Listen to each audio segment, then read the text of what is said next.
My sister dumped her kid on me for years. At my wedding, she left a note that shattered me. Until the courtroom exposed every lie she'd built her life on. I never thought my life would fall apart because of a 3-ring binder. But that's exactly how it started. Amber, my older sister, had always been the kind of person who believed the world should bend to her schedule. If she wanted something, she took it.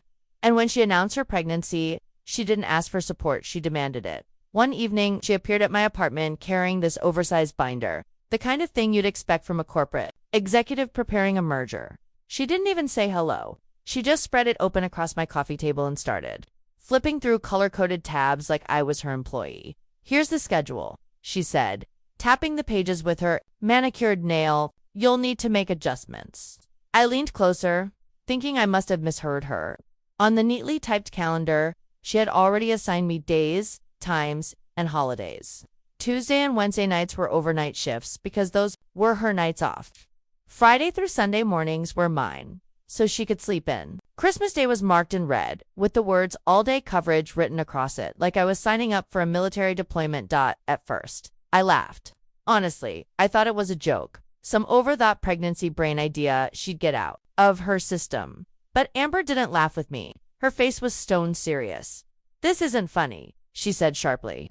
I need to know you're committed. Something in her tone froze me. It wasn't a request. It was an order. The next day, she posted on Facebook about how blessed she was to have family stepping up to help raise her baby. She tagged me in this long, glowing paragraph about what a selfless aunt I was, about how I had already promised to be there whenever she needed. My phone lit up with relatives praising me, calling me an angel, saying how proud they were. But here's the truth. I had never agreed to any of it. When I called Amber to demand an explanation, she brushed me off. Mom already knows, she said.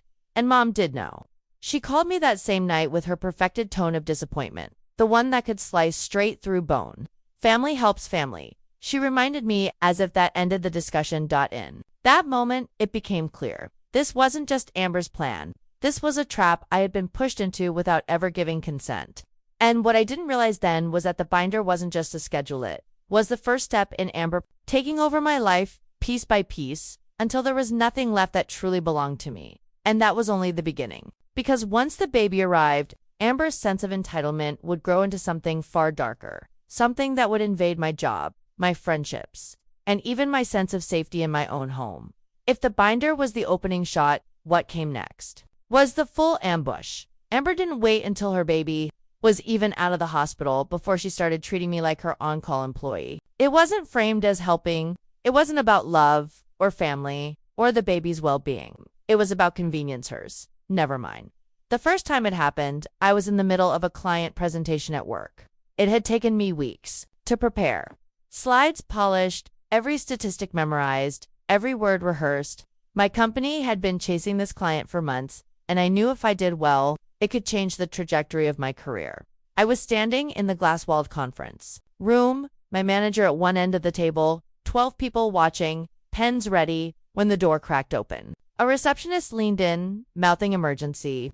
My heart dropped. I thought of a car accident, a hospital call, something life-threatening. I excused myself, adrenaline spiking. What I found in the lobby nearly made me collapse, not from fear, but from fury. Amber was sitting there in oversized sunglasses, scrolling through her phone. At her feet was her son, strapped into a carrier.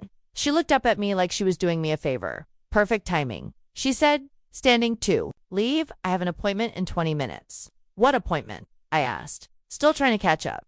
She didn't even look ashamed. A manicure. Don't worry, I'll be back in a couple of hours. Before I could say a word, she breezed past me and out the door, heels clicking against the tile, leaving me standing in the middle of the lobby with a 6-month-old in my arms. Through the glass walls of the conference room, I could see my clients staring, their faces pressed with confusion. One of them mouthed, "Is that your baby?" I wanted the floor to swallow me whole. I tried to go back in, balancing the baby on my hip, but it was impossible. He was already fussing, and every sound echoed in that silent room. My manager gently shook his head. Meeting canceled. Opportunity gone. When Amber finally returned, nails painted in some glossy shade of red, she waved it off like nothing had happened. You looked good in there, though. They probably thought you were a working mom. Very relatable. I had just lost weeks of preparation, maybe even my promotion, because she couldn't schedule her vanity around my life. When I confronted her later, she was dismissive. "You're overreacting. It's just one meeting. You'll have others." But Mason only has one childhood, and he needs stability. Stability. That was the word she used, as if abandoning him with me, unannounced, in the middle of my career, was somehow creating stability. My protests went nowhere. Mom defended her. "Your sister is doing her best. She's overwhelmed. Family helps family." That phrase became a knife. They twisted again and again.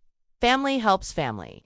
What they really meant was I existed to clean up Amber's messes. But the truth, the manicure incident was only the beginning. Because Amber didn't just blur the boundaries between her life and mine, she erased them entirely. And it all came crashing down during one of the most important days of my life. The day I was supposed to stand beside my best friend at her wedding. If the office incident had humiliated me, the wedding nearly broke me. My best friend from college was getting married. I was her maid of honor, the one she had leaned on through months of planning, the one entrusted with holding the rings, the bouquet, the secrets of a bride's last-minute panic. It was supposed to be one of the happiest days of my life, too. The venue was stunning, an old barn restored into something out of a dream. White roses lined the aisle, strings of lights glowed overhead, and the air buzzed with that sacred excitement you only feel before vows are spoken. I was dressed, makeup done, bouquet in hand, ready to take my place at her side. And then I heard it. Crying. Sharp, echoing cries cutting through the chatter. At first I thought it was some guest's restless child, but when I turned, I saw her. Amber, striding across the gravel in stilettos, pushing a stroller like it was a designer accessory. Guests began to turn, whispers rippling through the crowd. I froze. My stomach dropped as she walked directly toward me. Before I could say a word, she pressed a folded note into my palm, turned, and left. Just like that. I opened it with trembling fingers, 2 words scrawled across the page: "Handle this." Beneath it, a scribbly, "Have a date." My throat went dry, in front of my best friend's family, in front of her groom, in front of everyone who mattered to her. I was suddenly holding responsibility for Amber's baby. The child was wailing, red-faced and inconsolable. I wheeled him into the bathroom, away from the guests, and tried to calm him. That's when I saw them.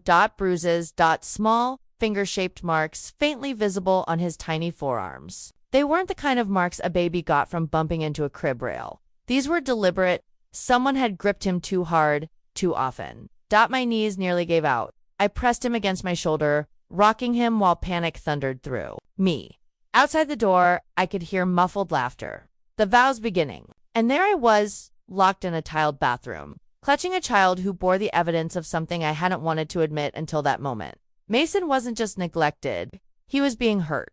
Every shriek from him bounced off the walls, drilling into my skull. I could hear the echo of Amber's voice in my head. "You'll thank me one day. You'll be part of his life forever. Forever." That word no longer felt like a blessing. It felt like a sentence. By the time I reemerged, the ceremony was over. I missed it entirely. My best friend's eyes found mine, confused, almost betrayed. Guests whispered again, their stares like daggers. And in the middle of it all, I stood with a screaming child who wasn't mine, a note in my pocket, and bruises I couldn't unsee. That night, I lay awake replaying the day, the sound of vows muffled by the sound of a baby's pain. Something in me shifted. I couldn't keep pretending this was just inconvenience. This was danger. And I knew then that Amber's chaos wasn't confined to weddings or workdays. It was seeping into every corner of my life. She wasn't just exploiting me. She was invading me. After the wedding, I thought maybe Amber would feel even a sliver of guilt. I thought she'd recognize the damage she was causing. The whispers, the humiliation, the bruises on her child's skin. But if anything, she doubled down. The boundaries I'd tried to hold thin as they elapsed entirely. It started with my mother. I came home from work one evening, bone-tired and desperate for silence, only to find her sitting on my couch with Mason on her lap. The TV was on, a half-empty bottle propped against his blanket. My mother looked up as if she belonged there, as if this was perfectly normal. "You're late," she said, setting the baby down and reaching for her purse. "I didn't know I was expected," I snapped, my voice cracking with exhaustion. She ignored me, sliding her shoes back on. "He's already eaten. Don't forget he gets fussy around 9. Then she walked out. No explanation, no apology, not even a question about whether I was free or willing. I discovered later she had a spare key. Somehow, she'd taken it without asking. From that night on, it became routine. I'd walk in from work to find Mason already there, sometimes with Amber, more often with my mother. The second I arrived, they'd vanish, leaving me alone with him, unpaid, unprepared, and utterly powerless. Groceries I never bought vanished from my fridge. Money drained from my account as diapers and formula stacked up. Every time I tried to raise it, I was met with the same cold line. Family helps family. But what unsettled me more wasn't the inconvenience. It was Mason himself. He startled, easily flinching whenever someone moved too quickly. He was always hungry, as though meals were inconsistent. His clothes smelled faintly sour, his diaper rash never fully healing. I'd hold him and wonder, was this what his entire life looked like outside my apartment? I began keeping records. I photographed the bruises, the rashes, the empty bottles. I wrote down the dates and times my mother dropped him off unannounced. I didn't know what I would do with the evidence, only that I needed it. Deep down, I sensed this wasn't going to end with family lectures or passive-aggressive posts. Something darker was coming, and I was right. Because all of this, every intrusion, every humiliation, was leading to the breaking point. The moment where I finally had to choose between my own life and the one Amber was trying to force on me. For months, I lived on caffeine and overtime. I skipped lunches, took every extra project my boss offered, and pinched every dollar I could. All of it for one thing, a plane ticket to Germany. My fiancé had proposed 8 months earlier, down on one knee beneath the Christmas market lights in Berlin. Since then, we'd been oceans apart. We survived on late-night video calls, postcards, and hoped this trip was supposed to be our reunion. The reward for every lonely night. When I finally booked the ticket, I felt like I could breathe again. For once, something in my life belonged to me. I announced it at our monthly family dinner, expecting polite smiles, maybe even a congratulations. Instead, Amber laughed. Not a nervous laugh or a surprised laugh, a calculated one. She said, swirling her wine glass. That's the same week I'm going on vacation. I blinked. What? Vacation? She turned her phone to show me a confirmation email, a resort in Florida. She'd already paid the deposit. The smirk on her face told me everything. This wasn't coincidence. It was strategy. You'll have to reschedule, she added casually. Since I already booked, my fork clattered against my plate. I'm not rescheduling. I've been saving for this for nearly a year. The table went quiet. My mother broke the silence with her well-rehearsed disapproval. You can see him anytime, but family comes first. Your sister needs you. They didn't ask me. They didn't even look at me. They started planning Amber's childcare schedule over dinner as if I wasn't there. Who would drop Mason off, how I'd handle the mornings, what days I'd keep him overnight. It was discussed like logistics of shipping a package. Not like my life. Something in me snapped. No, I said, louder than I meant to. My hand shook. As I gripped the table, I'm not watching Mason. I'm not canceling my trip. I am not your babysitter. For the first time, they actually looked at me. Not with understanding, not with respect, but with pity. Like I was too selfish to grasp what real family meant. Amber leaned back in her chair, unbothered, her smirk never fading. That's fine, we'll figure something out. The way she said it made my stomach twist. Too quick, too easy. I should have recognized it as a warning. I didn't know it then, but they already had a plan. One that would shatter the illusion of control I thought I still had. One that would wake me before dawn to the sound of blood-curdling screams outside my front door. The morning of my flight, I woke to a sound I will never forget. Screaming, high-pitched raw, echoing through the stillness of 4:30 a.m. At first, half asleep, I thought it was a nightmare. But the cries didn't stop. They grew. Sharper, louder, more desperate. My chest tightened as I crept toward the front door, phone in hand, ready to dial 911. When I looked through the peephole, my stomach turned to ice. There, on the frozen porch, was Mason. Alone. He was in nothing but a diaper and a thin t-shirt, his tiny body trembling, his lips tinged blue from the January cold. His sobs broke in jagged breaths, each one stabbing through the silence of the dawn. I threw the door open. The air hit me like a knife. Mason reached for me, his arms stiff from the cold, his tears streaking down his red cheeks. And that's when I saw it, a note taped to his shirt, 2 words, written in Amber's rushed handwriting. Thanks for watching him. I pressed him against me, wrapping him in the nearest blanket I could grab. He was freezing to the touch, so cold it made my own skin ache. I whispered over and over, "You're safe. I've got you." Even as my hands shook too violently to dial, I carried him to the couch. Phone in one hand, baby in the other, and called my fiance first. He'd heard the stories, the manipulation, the constant intrusions. But when I told him what Amber had done, there was no hesitation in his voice. "I'm booking the next flight," he said. "Send me the details. You won't be alone." His certainty steadied me, but I knew love alone wouldn't protect Mason. I checked my security camera footage, and there she was, Amber, clear as day. At 4:31 a.m., she parked across the street, carried Mason up the walkway, set him down, and walked away. Not even a knock. She didn't glance back. She ran to her car like she was late for brunch, not abandoning her child to the cold. The temperature read 28 degrees. 28.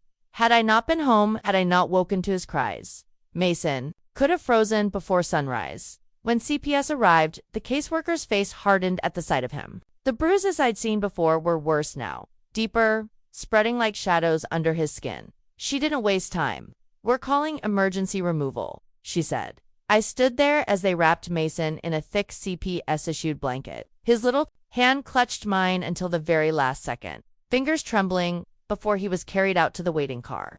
His cries trailed off into the morning as the door closed behind them. I should have felt relief. Relief that someone else was finally stepping in. That proof was undeniable now. But all I felt was rage. Rage at Amber's smug certainty that she could walk away. Rage at my mother for enabling her. Rage at myself for not stopping it sooner. I sat in that silence long after the car disappeared, staring at the empty blanket in my lap.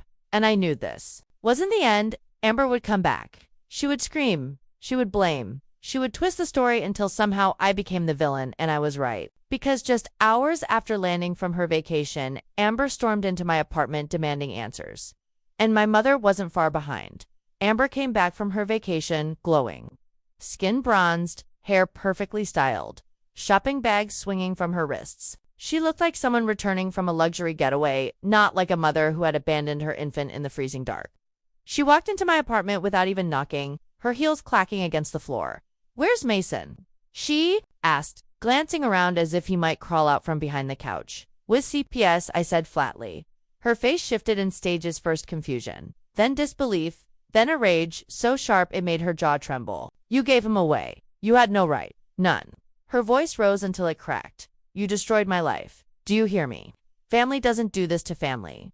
I didn't bother arguing. Instead, I turned my laptop toward her and pressed play. The security footage spoke louder than I ever could. There she was on the screen. 4:31 a.m., hair pulled into a bun, carrying Mason up to my porch, setting him down, and walking away without so much as a knock.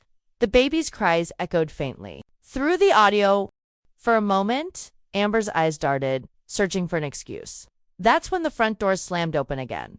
My mother stormed in, her face flushed, her voice already sharp. "How could you do this?" she shouted. "How could you betray your own sister, your own blood?" I pointed to the laptop. "Look at it. Look at what she did."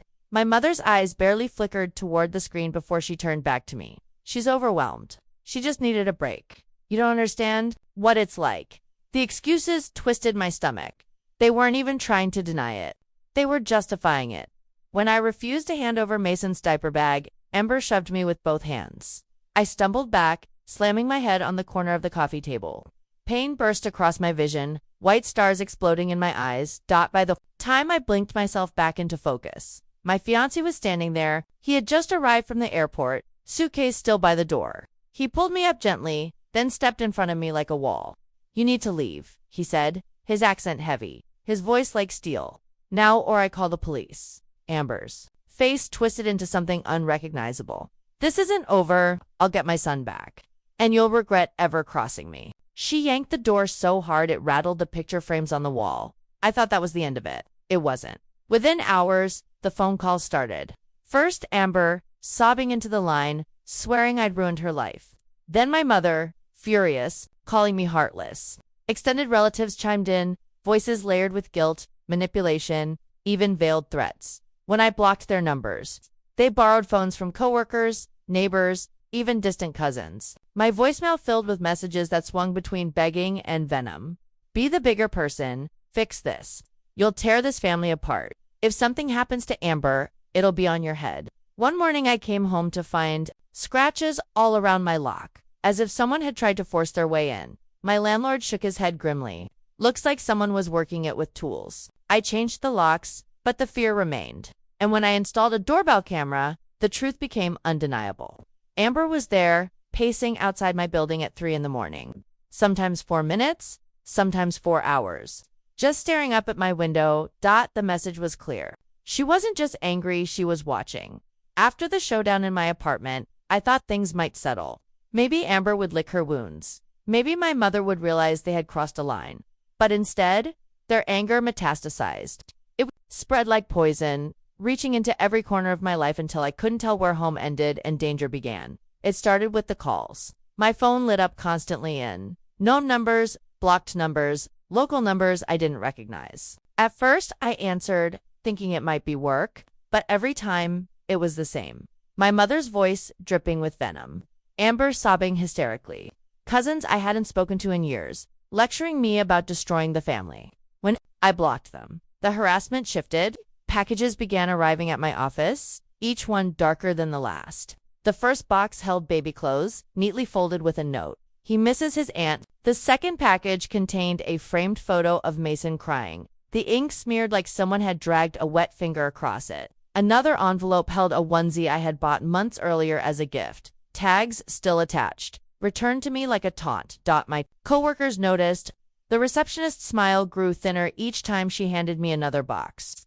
HR eventually stepped in, security guards escorting me to my car at night. I wanted to crawl into myself, to disappear. Every day at work, the one place that had once been safe became another battlefield. At home, it was worse. One evening, I came back to find my door slightly ajar. Nothing was stolen, but everything had been moved. Couch cushions flipped, kitchen drawers pulled out just enough to notice, picture frames turned backward so the faces disappeared. It was a message. We can get in whenever we want. I called the police, but with no proof of who it was. All they could do was file a report. The officer looked at me sympathetically, but his words offered no comfort. Without cameras inside, or fingerprints, there's not much we can do. So I installed more cameras. In the hall, at the windows, inside my living room. That's when I caught her. Amber. Standing across the street at 3 in the morning, pacing back and forth. Sometimes for 10 minutes, sometimes for hours. Once, she just stood there, staring up at my window, her face pale in the streetlight. She didn't move until a car drove by and forced her to step back. I barely slept. Every creak of the building made me jump. The hum of the refrigerator sounded like footsteps. I walked through the apartment at night with a baseball bat in my hand, checking locks I had already checked twice. My chest felt permanently tight, like fear had settled in my lungs. Even my body betrayed me. I dropped weight without trying. Anxiety gnawed at my stomach. And my doctor finally prescribed medication when I admitted I'd been awake for 3 nights straight. The final straw came one Saturday afternoon. I returned from grocery shopping to find an envelope wedged under my door. Inside was a single sheet of paper. No signature. Just 4 words. Scrawled across it in loopy handwriting I knew all too well. You can't hide forever. I stared at it until the letters blurred, my hands trembling. They weren't even pretending anymore. This wasn't just family drama. It was a campaign of terror. And that was when I realized something had to change. I couldn't keep playing defense. I couldn't keep waiting for the next package, the next call, the next shadow in the street. If Amber and my mother wanted a war, I had to be ready to fight it, not alone, not quietly, but in a courtroom where their excuses couldn't drown out the evidence anymore. When the court date finally arrived, I felt like I was walking into a war zone, not with soldiers or weapons, but with binders, evidence, and years of buried family secrets ready to be dragged into the light. The courthouse smelled faintly of dust and disinfectant, the kind of place where people's lives are dismantled with the stroke of a gavel. My stomach churned as I walked past rows of wooden benches filled with relatives Amber's side of the family, all glaring at me as if I were the traitor. Their whispers followed me down the aisle like smoke. Amber sat at the defendant's table, transformed.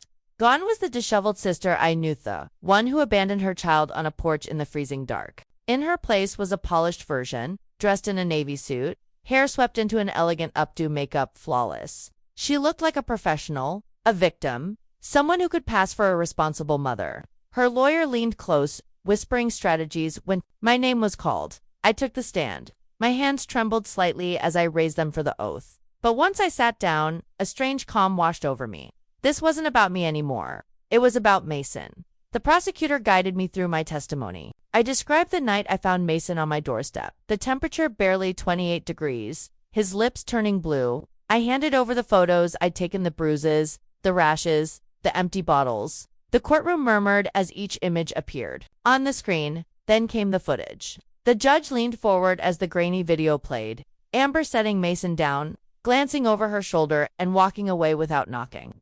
His cries echoed faintly from the audio. For the first time, I saw her composure crack. Her jaw clenched, her eyes darted. Her lawyer tried to recover, painting me as vindictive. "Isn't it true," he asked, "that you've always been jealous of your sister? That you resented her motherhood?" I stared straight at him. Jealous? No. Terrified, yes. Terrified of what she was doing to her own child. Then I handed over the stack of printouts. Hundreds of threatening texts, voicemails, screenshots of social media posts where Amber's allies called me a liar, unstable, even a kidnapper. My lawyer introduced photos of my apartment after the break-ins: couch, cushions flipped, drawers opened, frames turned backward. The judge's jaw tightened. Finally, my fiancé testified, his voice carried across the room, his accent thick with emotion as he described watching Amber shove me, watching me hit my head on the table. Standing in that moment, knowing I was no longer safe. By the time Amber's lawyer called her to the stand, the air in the room had changed. You could feel it. Amber launched into her performance. She dabbed her eyes with a tissue, insisting she was a devoted mother, overwhelmed, misunderstood. She claimed I exaggerated everything, that CPS was biased, that the bruises were accidents, that the abandonment was a miscommunication. She even accused me of conspiring with her ex to steal Mason. But the more she spoke, the more hollow it sounded. Her voice cracked in the wrong places. Her eyes shifted whenever evidence was presented. Even her lawyer began fidgeting, shuffling papers he clearly didn't want to touch. When the judge finally interrupted, her tone was sharp, unyielding. Enough. The footage speaks for itself. The evidence speaks for itself. This child's safety is the only priority here. The gavel came down. Restraining orders were granted immediately, 500 feet between Amber, my mother, and me, at all times. Violations would mean arrest. Amber's polished mask shattered in an instant. She stood, voice rising to a scream that shook the wooden walls. "This isn't over. You'll regret this. Family is forever." Security officers moved in as she thrashed, her cries echoing down the hallway even after the doors closed behind her. I sat frozen on the stand, my chest rising and falling too quickly. Relief washed through me, but it wasn't victory. It was survival. Because I knew Amber, and I knew my mother. A court order wasn't going to stop them. Not really. In the middle of all the chaos, restraining orders, court dates, threats that seemed endless, an unexpected voice broke through the noise. Mason's father reached out. I hadn't seen him in years. Amber had always painted him as the villain, the absentee, the so-called deadbeat, who walked out the moment things got hard. She told the story so often that even I half believed it. But the man who sat across from me at a crowded coffee shop downtown didn't look like the selfish monster she described. He looked exhausted. Yes, eyes shadowed, shirt wrinkled like he'd come straight from work. But when he spoke, his voice was steady, determined. "I've been trying to fight for him for months," he said, sliding a thick folder across the table. "But she always convinced the judge I was unstable." I opened the folder and felt my throat tighten. Inside were years of bank statements showing child support payments, every single one made on time. Photos from supervised visits, Mason clinging to him, smiling in his arms. Screenshots of messages where Amber admitted to using while pregnant. Even joked that substances would make the baby chill. Hospital records from 3 separate up visits, all with the same excuse. Mason fell off the changing table. He pulled out his phone and showed me a video. A small bedroom painted light blue, shelves stacked with toys and picture books. A crib waiting. "His room's ready," he whispered, his hands shaking. "I just want him home." For the first time in months, I felt something other than fear or anger. I felt hope. Hope that Mason might grow up with someone who actually wanted him. Someone who would fight for him, not use him as a prop or an income source. When CPS reviewed the evidence, they saw the same thing I did. A father who had never walked away, a man who had been painted as absent because that was easier for Amber than admitting the truth. I remember walking out of that meeting with the caseworker, my chest lighter than it had been in weeks. Maybe Mason finally had a chance. Maybe there was a way forward that didn't end in more bruises, more screaming, more midnight threats outside my window. But hope is fragile. And just when it felt like things were turning, disaster struck because fate wasn't finished with us yet. For a brief moment, it felt like the nightmare might finally end. Mason's father was stepping up. CPS was listening, and I could almost see a future where the child I had been forced to protect would finally have stability. But life doesn't always reward hope. Sometimes, it crushes it. The call came on a gray afternoon. I remember the way the sky looked flat heavy, as though the clouds themselves were holding their breath. Mason's father had been in a car accident. A drunk driver had run a red light and T-boned him at an intersection. By the time I got to the hospital, he was in intensive care, ribs broken, internal bleeding, barely clinging to consciousness. Mason hadn't been with him. Thank God he'd been at daycare, but suddenly, the fragile safety net was gone. CPS couldn't leave Mason with a man in a hospital bed, and the only immediate placement option was me. I wanted to say no. I wanted to scream that I had given everything already: my time, my peace, my safety, my sanity. But when I pictured that little boy being shuffled between strangers again, crying for someone he recognized, I couldn't do it. I said yes. Within 48 hours, Mason was back in my apartment, clutching a stuffed animal, eyes wide and confused. He didn't remember me at first. He hid behind the caseworker's leg. But within an hour, after I handed him his favorite crackers and sang the lullaby I used to hum during those forced babysitting nights, he climbed into my lap. His small hand gripped mine, and I knew I was trapped again by choice this time. And of course, it didn't take long for Amber and my mother to find out. The harassment reignited with a new intensity. Cousins started posting online that I had stolen Mason. A Facebook group popped up almost overnight. Justice for Amber. Photos of me at family gatherings were shared. Captions twisted into lies about jealousy and cruelty. They called me a kidnapper, a liar. Some even claimed I was profiting off Mason by keeping him for the state. The posts spread further than family. Strangers commented, siding with Amber because her polished lies were easier to believe than the messy truth. They shared pictures of Amber holding Mason from years ago, smiling, as though a photograph could erase the bruises and the neglect. At work, the fallout followed me. My company's main line received calls from concerned relatives pretending to be clients, demanding to know why I was destroying my family. HR had to field complaints. Security had to walk me to my car, and coworkers whispered, wondering how much of the chaos was true. My sanctuary was gone. Then came the shadows. One afternoon at the park, I noticed a woman sitting on a bench, a book open in her lap, but she never turned the page. Her eyes were locked on me and Mason. Every time we moved, her gaze followed. When we packed up to leave, she stood too, walking several paces behind us. My chest tightened, my hand gripping Mason's tiny shoulder. I ducked into a crowded store and called 911. The woman admitted it when police questioned her. She was a friend of my mother's. Just checking in, she said innocently, as if stalking me in broad daylight was neighborly concern. That was the day I realized this wasn't just about Amber. My mother was orchestrating, recruiting, using anyone willing to play the part of spy. The judge extended the restraining order to include third-party contact, but the damage was already done. I couldn't go to the park without scanning every face. Couldn't step into a grocery store without wondering if someone's phone camera was trained on me. No place felt safe. And then, as though the harassment wasn't enough, whispers of Amber's early release began to surface. Word spread that she was trying to argue she had completed parenting classes in jail, that she deserved a second chance. CPS asked if I'd testify again. I agreed, but dread settled in my bones, because I knew what was coming. I had seen how Amber turned lies into performance, how my mother turned guilt into a weapon. This wasn't over. Not even close.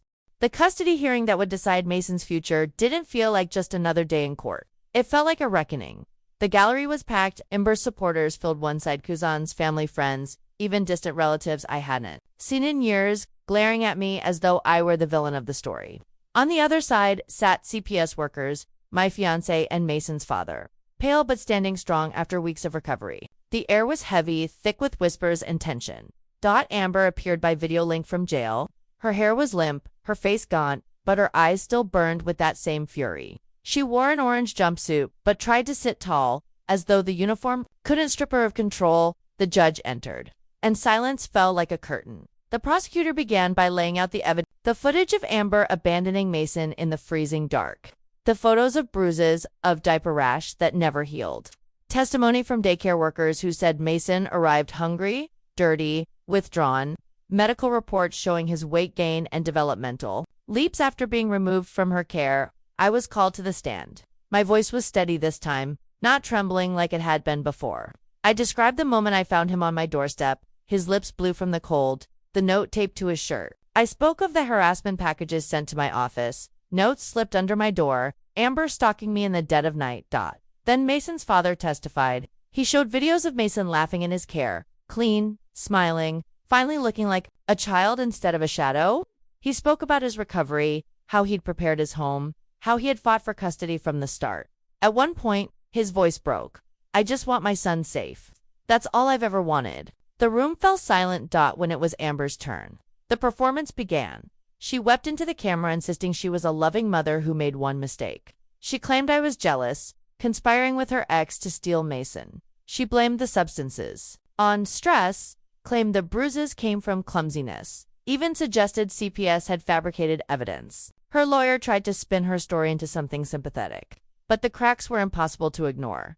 When the judge asked why the footage showed her abandoning Mason in freezing weather, Amber faltered. Her excuses grew weaker, her voice shook. By the end, even her own lawyer looked defeated, shuffling his papers without meeting her eye. The judge leaned forward, her expression firm. This court does not take lightly the termination of parental rights, but in this case, the evidence is overwhelming. Mason's safety and well-being must come first. The gavel came down, Amber's parental rights were terminated. She would have no visitation, no phone calls, no say in Mason's upbringing. Until he turned 18, the choice to ever see her again would rest entirely with him. Amber lost it. Her screams echoed through the speakers of the courtroom, a torrent of rage and denial. She pounded her fists against the table, shouting that we had conspired against her, that I had ruined her life, that her son would one day hate me for this. Security officers cut the feed when she began threatening to kill me.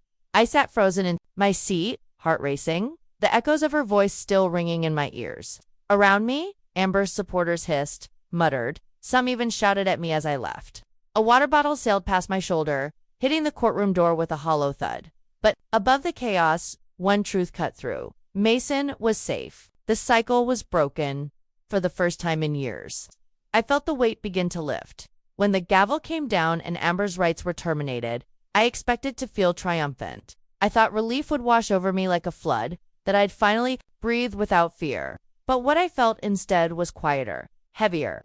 It wasn't victory. It was the ache of knowing how much had been lost to get here. Amber was gone, cut out of Mason's life by her own choices. My mother, too, had chosen loyalty to dysfunction over protection. Even after probation and court orders, she still called me a traitor, still whispered to anyone who would listen that I had destroyed the family. And maybe I had, but the truth was, the family had destroyed itself long before I found Mason on that porch. What I had left were the people who chose me. My fiancé who never once wavered, who stood between me and the storm when I couldn't stand on my own. My co-workers, who shielded me when packages and phone calls threatened to drag me under. And Aunt Linda, who called late at night just to remind me that breaking the cycle wasn't betrayal, it was survival. And then there was Mason. I watched him grow stronger, safer, happier in the months that followed. His laugh filled rooms that had once felt suffocating. His father, still healing, but more determined than ever, built a home where Mason could finally be a child instead of a burden. The boy who once flinched at raised voices now reached for toys, for hugs, for joy. I didn't just witness his healing. I felt my own.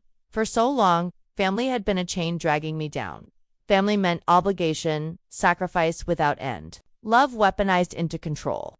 But standing in that courtroom, watching Amber's mask collapse under the weight of truth, I finally understood something. Family isn't the people who share your blood. Family is the people who fight for you when you're too exhausted to keep fighting for yourself. And I had mine. The story didn't tie up neatly. Amber still lurks in the shadows of memory. My mother still clings to denial. Some wounds don't close.